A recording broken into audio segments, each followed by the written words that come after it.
व्यक्ति को नमस्कार करता हूं, समय की तरफ से नमस्कार करता हूं।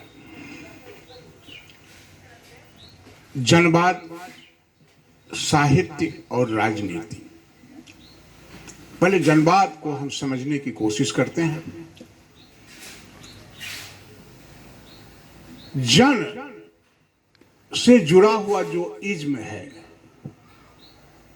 और जनवाद, जो कि डेमोक्रेसी में ही आकर के खत्म हो जाता है।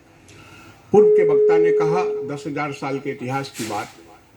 इस बीच में हमारे समाज ने बहुत सारे शासन के रूप देखे। हम दास प्रथा, गुलाम प्रथा, राजतंत्र, अधिनायक तंत्र से होते हुए बड़ी कठिनाई से हम जनतंत्र की तरफ आए, डेमोक्रेसी की तरफ आए।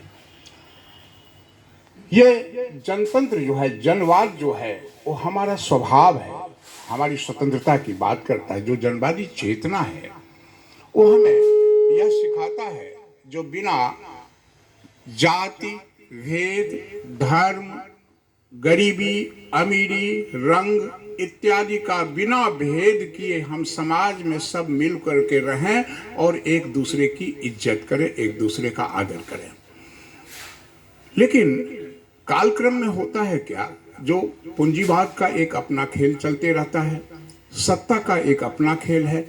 उस सत्ता सुख से अपने को वंचित ना होना पड़े, इसलिए तरह तरह के तिक्रमों का सहारा लिया जाता है।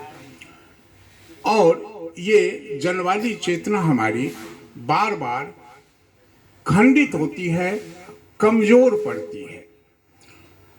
तो जब जब जो कहा जाता है, शुरू हम लोगों ने कई बार सुना है, जब राजनीति लड़खड़ाती है तो साहित्य उसे संभालता है।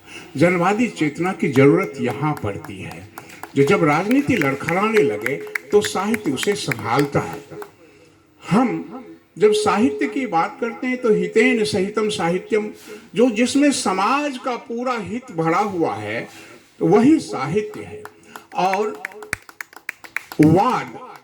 वाद जो है, इज्म, इससे दो चीजें पैदा होती हैं। समझिए, हमारे वाद से आपका वाद मेल नहीं खाता, ये इज्म से मेल नहीं खाता है। तो वहां पर क्या होता है, आज के काल में जो वाद की चर्चाएं जब होती है तो वहां विवाद हो जाता है, संवाद नहीं हो पाता, संवाद नहीं हो पाता। तो वो विवाद ना पैदा हो, हमारे बीच में संवाद पैदा हो। तो वो संवाद की स्थिति कैसे पैदा होगी, जब तक हम अपनी जनवादी चेतना से लैस नहीं रहेंगे, उस चिंतन धारा से लैस नहीं रहेंगे। राष्ट्रवाद की बात भाई ने की, तो राष्ट्रवाद को समझने की